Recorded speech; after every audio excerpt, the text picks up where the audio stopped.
lâu khi ngày ngu sẽ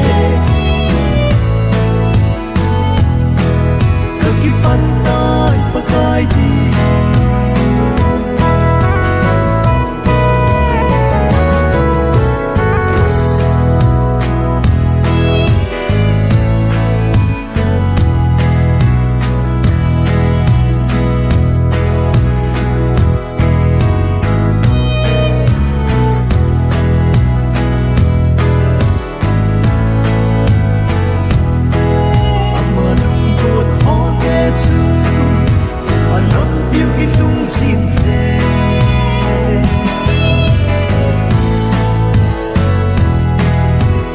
hoi na nei ve po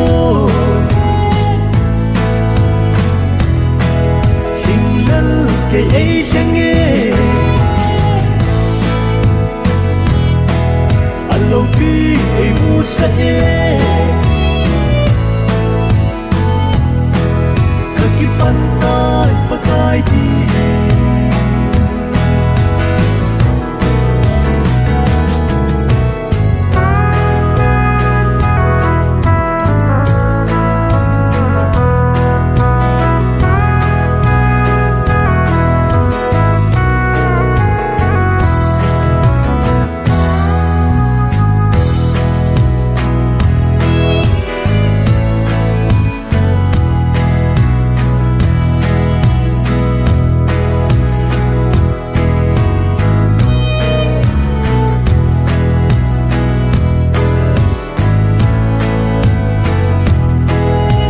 sang em hiền lắm mà anh ấy chú và cái Giêsu